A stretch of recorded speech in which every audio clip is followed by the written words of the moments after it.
Amém, meus irmãos, graça e paz, bom dia. Nós estamos dando continuidade à nossa série de mensagens, um novo ano, e agora? Paz, amor, esperança e riqueza. Aonde nós vamos encontrar isso tudo? Nós vimos que tudo isso é encontrado na pessoa de Jesus Cristo. Então aqui nós já vimos sobre a paz encontrada em Jesus Cristo, nós vimos da esperança, do amor encontrado em Jesus Cristo, nós vamos ver hoje a esperança encontrada em Jesus Cristo, e no próximo domingo nós entenderemos que a verdadeira riqueza está na obra de Jesus. Então hoje o tema da mensagem vai ser a esperança em um mundo de caos, doença e morte. E para isso eu vou usar como base o texto de Marcos, capítulo 5. O Evangelho segundo São Marcos, capítulo 5, vai ser a nossa base de leitura. Nós não iremos, como de costume, ler algum versículo e fazer a oração, porque eu vou trabalhar de forma contextualizada os 43 versículos deste capítulo 5.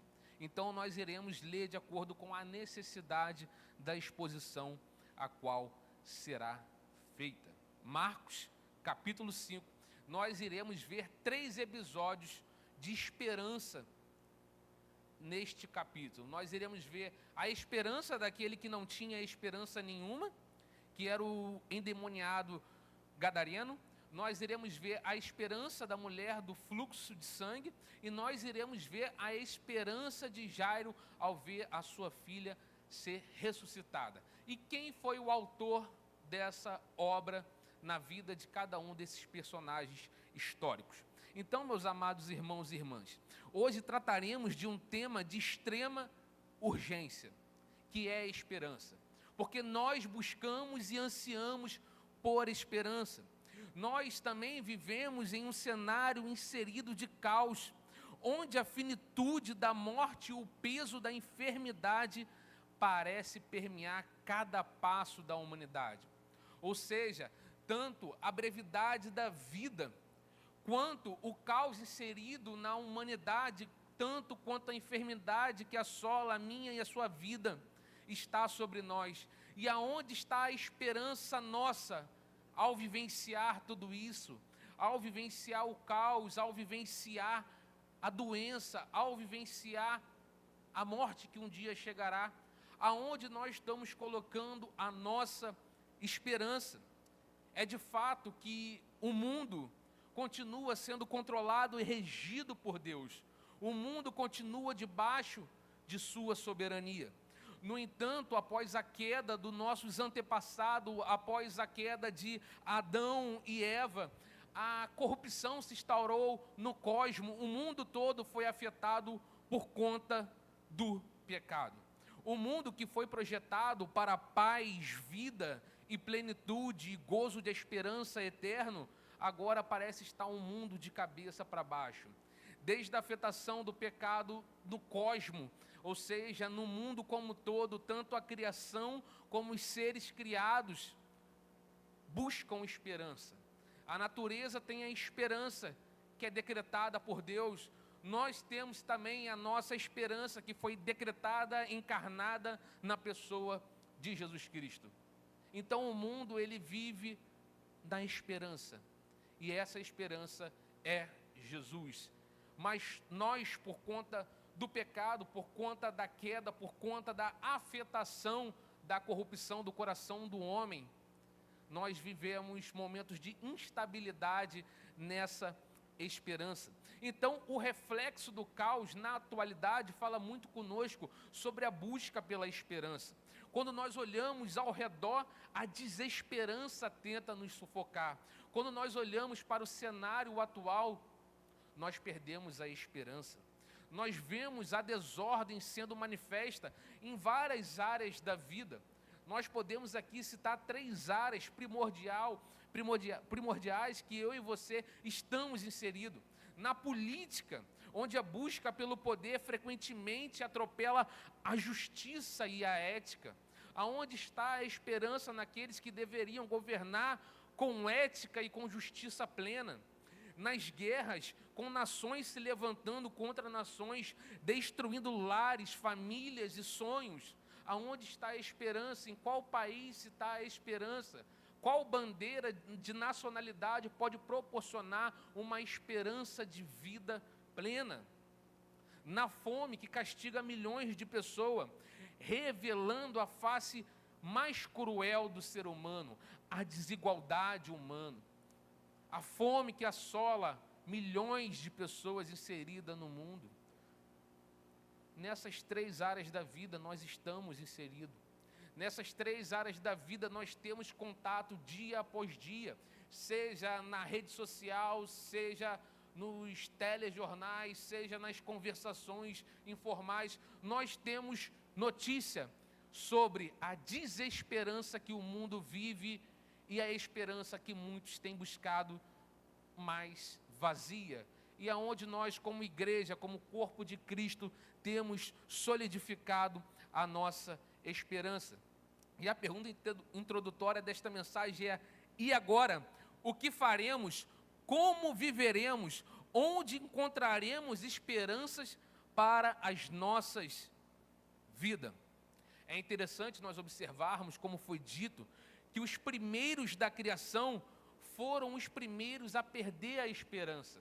Adão e Eva, que foram chamados para multiplicar, cultivar e refletir a glória de Deus sobre toda a terra, eles foram os primeiros abalados pela vergonha, abalados pelo peso do pecado, perderam a confiança que poderiam retornar o relacionamento íntimo com o Senhor.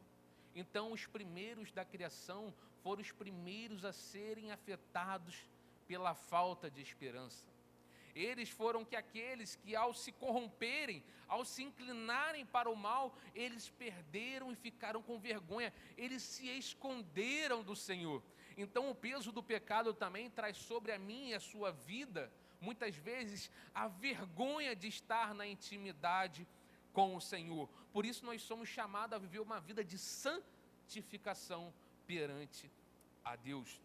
No entanto, no meio das cinzas da queda da humanidade, a luz não se apagou. Todos nós ansiamos por algo maior, algo melhor. O próprio Deus prometeu que a verdadeira esperança não viria de instituições ou sistemas humanos. O próprio Deus prometeu que a esperança viria do ventre da mulher. O Senhor, ao mesmo tempo que expulsou Adão e sua esposa do jardim, Ele deu a esperança que seria a vinda do seu filho ao mundo. Através do ventre da mulher, ela geraria a esperança a qual nós ansiamos, a qual foi aguardada, a qual veio esse mundo e a qual nós aguardamos novamente. Então é essa esperança que nós iremos tratar hoje. Se nós olharmos há 2000 anos atrás, o cenário não era de palcos iluminados, mas de estradas empoeiradas e corações em frangalhos. Eu quero que você pare agora e pense comigo, para onde a esperança parece ter dado o último suspiro. E o que iremos tratar aqui não é algo banal, mas é algo que fala comigo e fala contigo. Estamos falando da vitalidade da alma. A esperança traz vitalidade à nossa alma. Mas aqui nós iremos ver do momento que a desesperança tem um encontro com a autoridade de Jesus.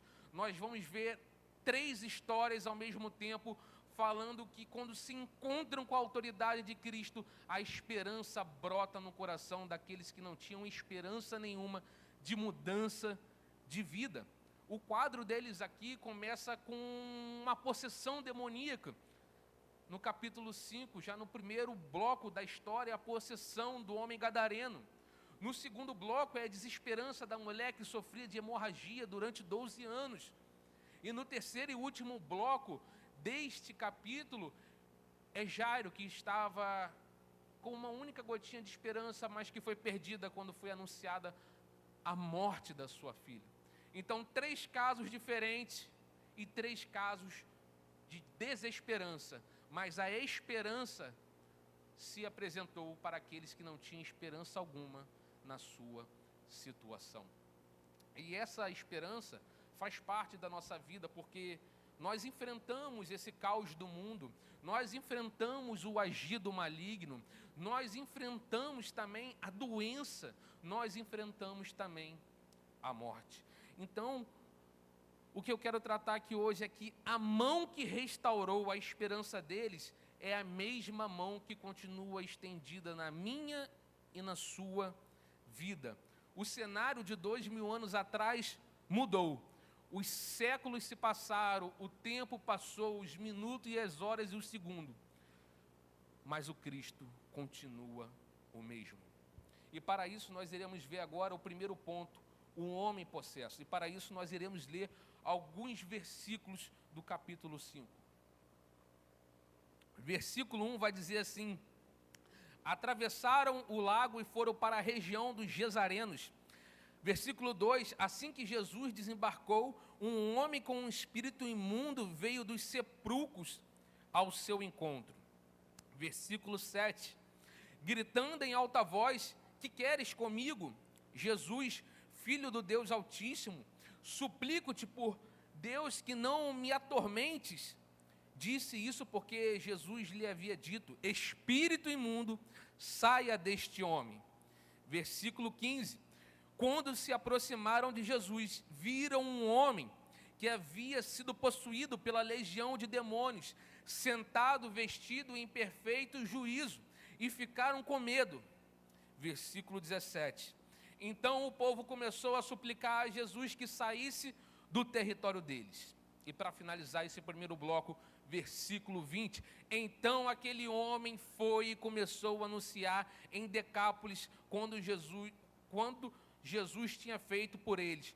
Todos ficaram admirados pela situação.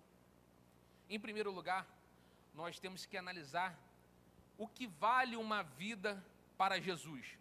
Jesus, ele fez um alto investimento na vida desse homem gadareno. Jesus, ele estava em Cafarnaum, ele atravessa o lago, o mar da Galileia, e vai para a terra gentílica. Ele chega em Gadara, perto do conjunto da Decápolis, um conjunto de cidades gentílicas. E Jesus chega ali e tem um encontro com esse homem que está possesso.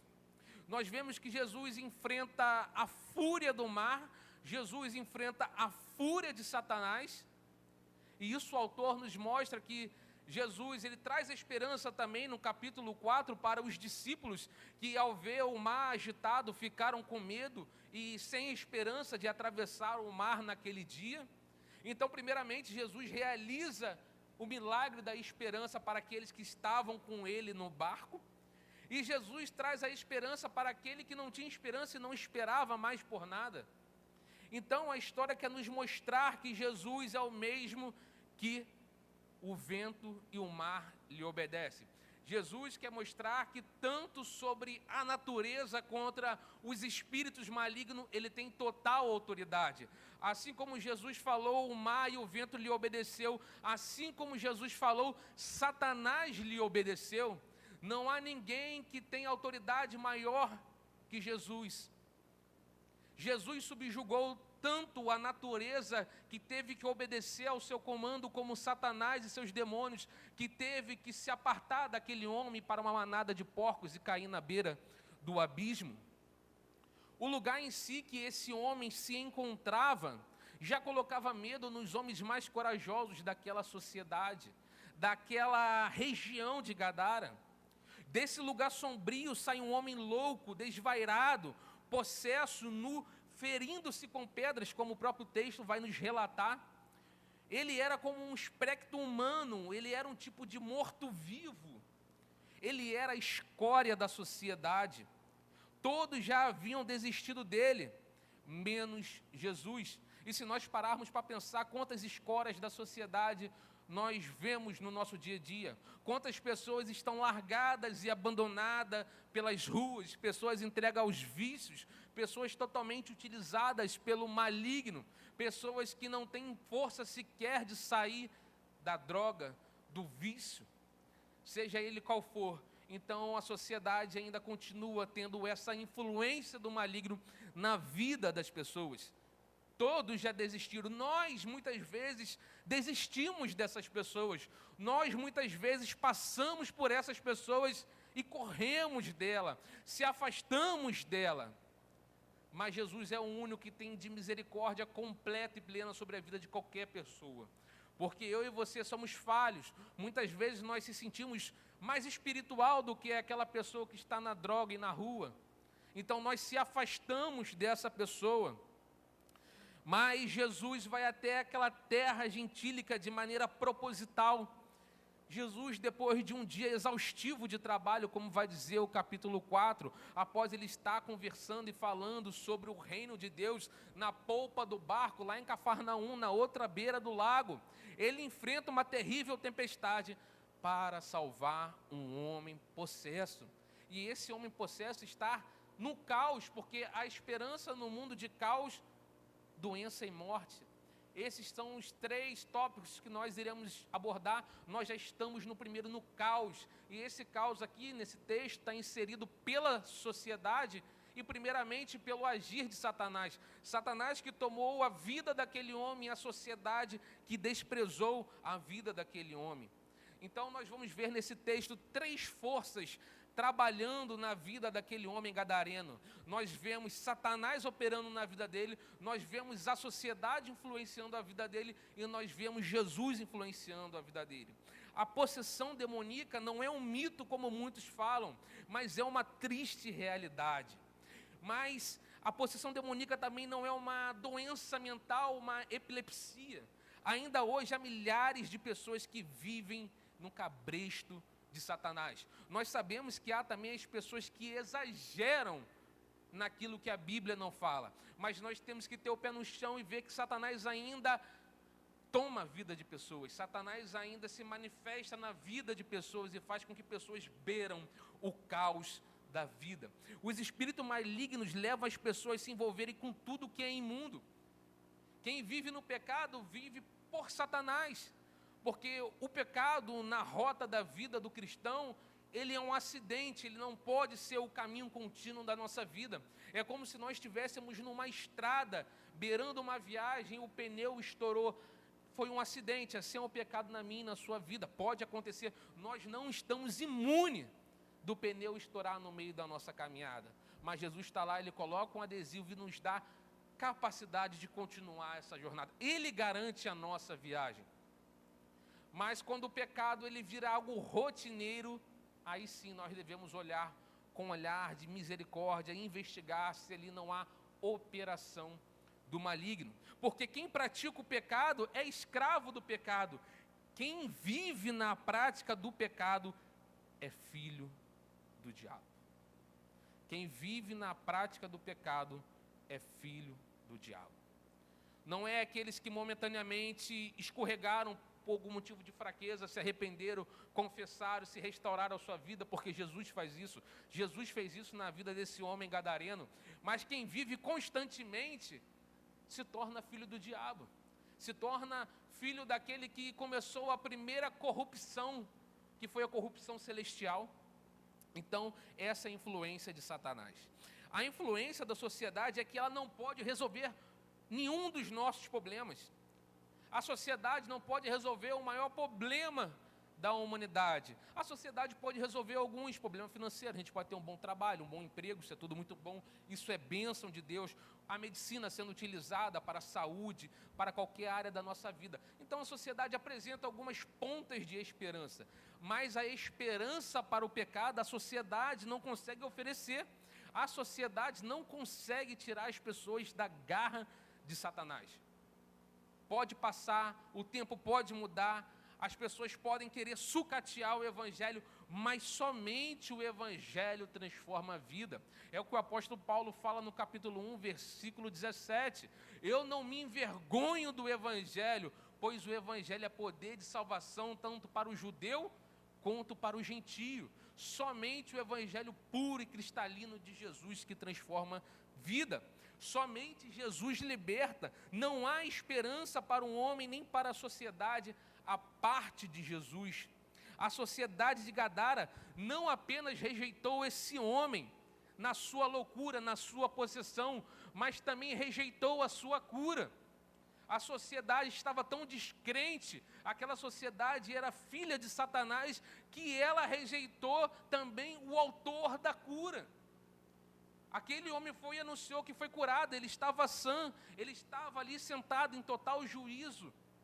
Já não era mais aquele homem que estava se cortando, fedendo a morte, aquele homem agora tinha cheiro de vida. E mesmo assim aquela sociedade rejeitou a cura feita por Jesus, e ela rejeitou Jesus. Pasme, que aqui a gente vai ver que não era só aquele gadareno que tinha uma legião de demônios. A legião era considerada o Império Romano da época. A legião era um grupo do exército tão forte que onde passava destruía tudo. E a legião aqui, o autor está fazendo, comparando a legião do exército, mostrando que a mesma força que o Império Romano tinha, que eles conheciam, era a mesma força que Satanás estava atuando na vida daquele gadareno. Mas eles rejeitaram a cura, rejeitaram aquele homem e rejeitaram Jesus. Pasmem vocês, a legião não estava só naquele homem, a legião estava em toda a cidade. Porque a cidade se preocupou mais com os porcos do que com a vida daquele homem. A cidade se preocupou mais com os porcos do que com a vinda de Jesus para eles. Aquela cidade rejeitou a esperança, mas aquele homem se permaneceu firme, foi transformado, foi curado, foi liberto e virou um grande missionário da parte de Deus. Então a influência de Jesus foi essa. Jesus deu um novo e vivo caminho para aquele homem, e aquele homem se transformou em um testemunho ocular e vivo da graça e do poder de Deus. Foi o que o versículo 20 disse para nós. Então aquele homem foi e começou a anunciar em Decápolis, um conjunto de cidades gentílica, o quanto Jesus tinha feito por ele, e todos ficaram admirados. Então um homem possesso foi liberto, foi curado, transformado, e vira o missionário da parte do Senhor, um dos primeiros missionários em terras gentílicas. Era um homem gadareno que estava cheirando a morte, e agora ele leva o perfume da vida para as pessoas. E o segundo ponto é que quando Jesus é expulso de Gadara, Jesus ele pega os seus, entra no barco, atravessa o lago novamente, volta para Cafarnaum, e quando ele chega lá, ele está repleto da multidão. E no caminho, que nós vamos ver agora, ele vai parar, vai atender um pedido e vai realizar um outro pedido. Então Jesus aqui, ele vem fazendo uma série de milagres, sinais e prodígios, mostrando e ensinando que tudo o que ele fazia como manifestação era para mostrar que ele era o próprio Deus encarnado, porque nenhum homem poderia realizar aquilo. Nenhum homem poderia subjugar a natureza. Nenhum homem, depois da queda, poderia ordenar a natureza. Somente o próprio Deus. Então ele mostra que ele é o próprio Deus encarnado, que o mar lhe obedecia, que os demônios lhe obedeciam. Ele vem mostrando a cura e a ressurreição da vida da filha de Jairo. Segundo ponto, mulher do fluxo de sangue. Esse é o segundo bloco. Versículo 21. Quando Jesus voltou de barco para outra margem, uma grande multidão se reuniu ao seu redor.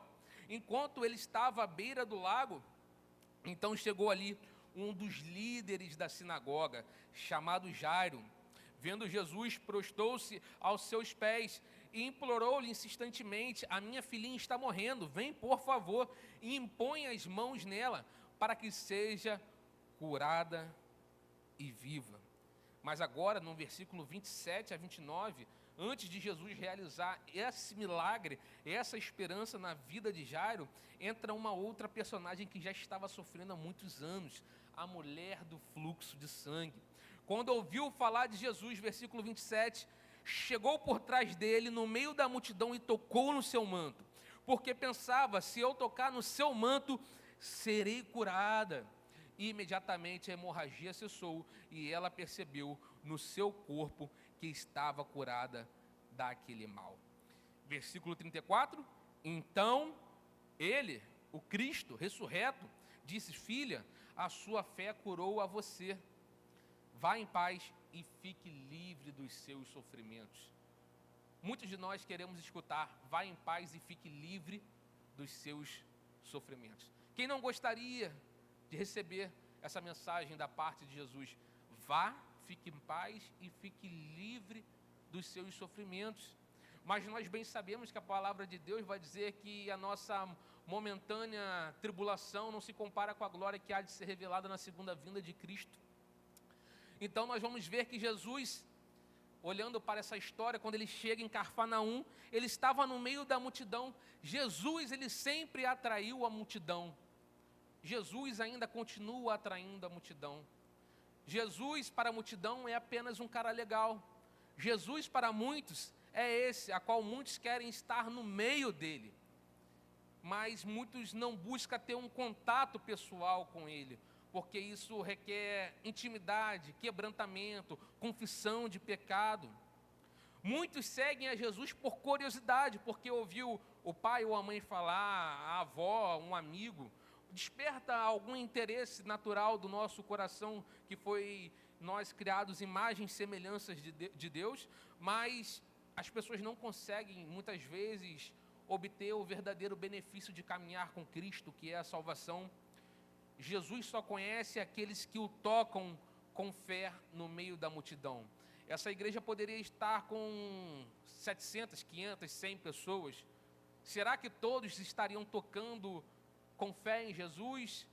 Como é que estaria essa massa? Nós almejamos e desejamos que aqui venha a multidão, mas não só uma multidão que goste de Jesus como um cara legal, como um cara famoso, como Jesus pop, como muitos gostam, mas que são pessoas que tocam realmente na veste de Jesus, que vivem uma vida de intimidade com Jesus, pessoas que saibam que ao ter o encontro com Jesus, tudo pode se mudar, tudo pode se fazer novo. Então, ao olhar aquela mulher do fluxo de sangue, ela buscou a sua cura durante 12 anos. Foi um tempo de busca e de esperança frustrado, pois até então nada tinha acontecido na sua vida. Ela estava também à parte da sociedade. Foram 12 anos de enfraquecimento constante, anos de sombras espessas na sua alma, lágrimas copiosas, noites mal dormidas e de madrugadas insones, de sofrimento sem trégua. Talvez algum de nós, talvez pessoas que nós conhecemos, também estejam passando muito tempo buscando soluções em outros caminhos, em outros lugares. Nós temos caminho que nós devemos buscar solução momentâneas. A medicina está aí para algum tipo de doença. Graças a Deus a medicina se desenvolveu e utilize isso com sabedoria para a sua vida. Mas tem momentos que ninguém pode dar resposta, nem a medicina mais avançada que um país desenvolvido possa oferecer vai ter cura para aquela fase terminal. E assim nós vivemos, mas tem um que alcança todo o poder, e esse é Jesus. Jesus, ele está acima de toda e qualquer impossibilidade. Para ele não há impossibilidade, para ele não há causa perdida. Então essa mulher era considerada impura. Imagine, essa mulher, ela não poderia ter relações com seu marido, porque ela estava no seu período de grande hemorragia, já há 12 anos. Não é um período de 5 dias, uma semana, mas ela estava há 12 anos, e a lei tornava aquela mulher impura. A mulher não podia nem ter convívio na sociedade, ela estava afastada dos deveres dela. Essa mulher estava abandonada por todos, pelos amigos, pelos parentes, pelos filhos, pelo próprio marido. Essa mulher estava afastada até mesmo do culto litúrgico, ela não poderia participar de nenhuma festa, de nenhuma atividade religiosa. Eu imagino a tristeza profunda dessa mulher em viver ao léu da sociedade, largada pela sociedade, mas não largada por Jesus. Pois Jesus foi ali para cumprir um propósito, e Jesus tinha total conhecimento que ele seria tocado pela fé daquela mulher. E a reflexão de hoje é que, trazendo isso para dentro da igreja, aplicando para nós aqui no corpo de Cristo, alguns vêm para orar na igreja, mas não tocam em Jesus pela fé. Outros se assentam ao redor da mesa do Senhor, mas não têm a verdadeira comunhão com Cristo. Uns são batizados somente na água, simbolicamente, mas não têm o Espírito Santo habitando em sua vida. Muitos comem e bebem o pão e o vinho, mas não se alimentam do corpo e do sangue de Cristo. Oram, cantam, ajoelham, ouvem, mas isso é tudo. Eles não tocam o Senhor, nem vão para casa em paz. Tem muitas pessoas que na rotatividade da igreja vivem isso. Elas vêm para cá, elas saem daqui, mas não saem transformadas. Será que a culpa é do pregador? Será que a culpa é da mensagem que é bíblica e transparente? Ou será que é o seu interior que não está transformado, mudado? Ou você só faz parte da multidão da rotatividade? Foi como o pastor disse aqui na EBD. Às vezes as pessoas olham para o sucesso da igreja, uma igreja cheia, lotada. É o network, a comunidade de fé. Muitos vivem isso, mas é só multidão, é só parte. Vivem resquício de alguma coisa, de uma dopamina falsificada, de uma alegria que é fácil produzir e fazer com que as pessoas tenham, a partir da música, do teclado, a partir da neurolinguística. Isso tudo a gente pode despertar no ser humano. Isso são técnicas utilizadas. Então, será que a gente está nesse rebanho dessa multidão? Ou será que a gente está realmente tocando com fé nas orlas de Jesus? Porque nós somos movidos também aos sentimentos, aquilo que nos desperta algum tipo de prazer, algum tipo de dopamina. Isso faz parte do nosso corpo, da nossa biologia. Mas nós temos que ver que a verdadeira alegria, a verdadeira dopamina tem que ser tocar em Jesus. Um toque humilde, intencional e com fé mudou toda a história dessa mulher. Um grande homem na história da igreja, Agostinho de Hipona, ele faz um comentário sensacional sobre esse caso, sobre esse toque. Ele é pouco conhecido no nosso meio, no dia a dia, mas nos acadêmicos. Ele é considerado um santo católico, mas nós temos ele como um pai da igreja, porque ele fez história da igreja, e Deus mudou e transformou a vida dele, e utilizou como grande anunciador da sua palavra. Certa vez ele disse: foi o alcance da sua fé, e não o toque da sua mão, que lhe assegurou a cura que buscava. Não foi a ação dela, mas foi o toque com convicção de que Jesus poderia dar verdadeira esperança para a doença dela. Terceiro e último ponto, a morte da filha de Jairo. Versículo 38 ao 42 diz assim: quando chegaram à casa do líder da sinagoga, Jesus viu um alvoroço, com gente chorando e se lamentando em alta voz. Então entrou e eles disse: por que todo esse alvoroço e lamento? A criança não está morta, mas dorme. Todos começaram a rir dele. Ele, porém, ordenou que saíssem. Tomou consigo o pai e a mãe da criança e os discípulos que o acompanhavam, e entrou onde se encontrava a criança. Tomando-a pela mão, disse: Talita cum, que significa: menina, eu ordeno a você, levante-se. Imediatamente a menina, que tinha 12 anos de idade, levantou e começou a andar. Isso os deixou admirados.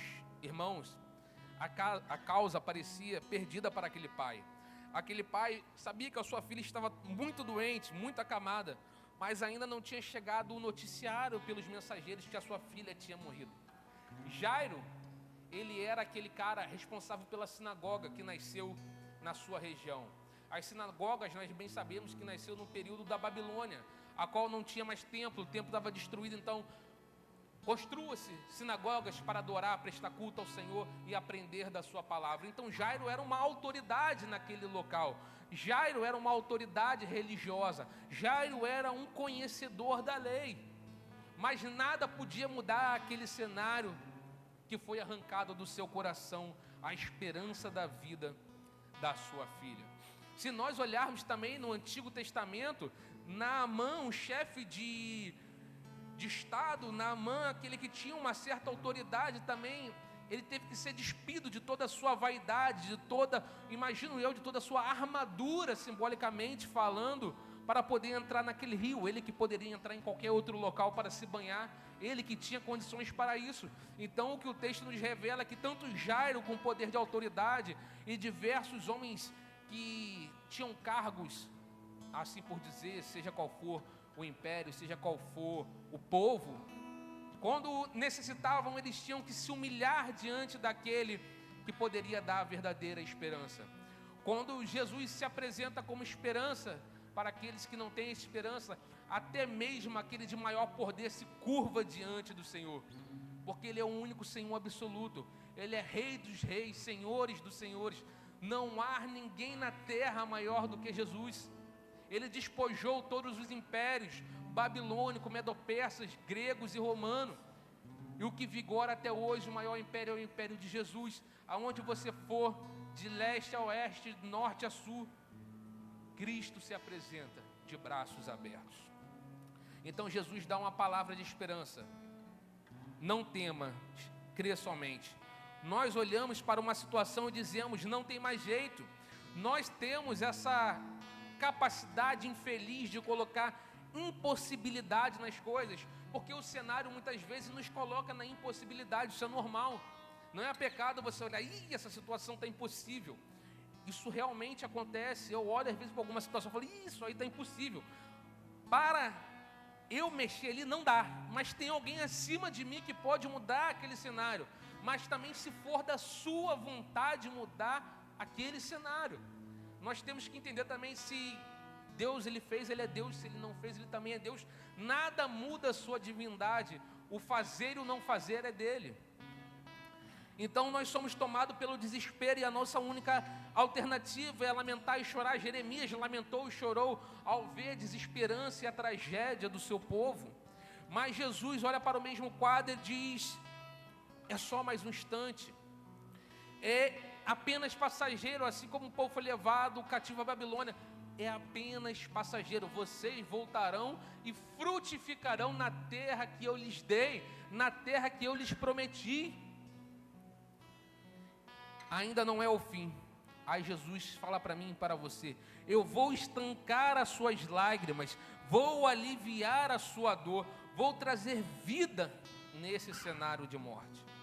E para concluirmos a mensagem, esses 3 encontros revelam pontos em comum. Que Jesus é a esperança. Jesus é aquele que atravessa a tempestade, interrompe multidões e vence o túmulo. Jesus não é uma religião a ser seguida, porque muitas religiões, até mesmo de matrizes diferentes, de lugares diferentes, ela apresenta Jesus, mas é Jesus e algo mais, Jesus e uma obra a mais. Mas Jesus é a vida a ser experimentada, Jesus é a vida a ser vivida, independentemente do seu estado hoje, seja vivendo em meio ao caos, sofrendo em silêncio uma enfermidade, diante de uma causa que parece morta, a resposta é a mesma: permaneça firme em Jesus. E vamos nos colocar de pé para nós irmos terminando, fazer uma oração, mas antes iremos escutar um louvor. Mas o chamado é esse: não caminhe mais sozinho, deixe de ser apenas parte da multidão que observa e passa a ser aquele que caminha com Cristo. Entregue suas impossibilidades ao único que pode transformá-las em milagres. Caminhe com Jesus e veja a esperança ganhar vida. Nós vamos a um louvor e depois nós iremos clamar e suplicar ao Senhor para Ele trazer esperança às nossas vidas. A maior esperança é se doar a Cristo, mas também nós podemos pedir e suplicar esperanças em outras áreas da nossa vida.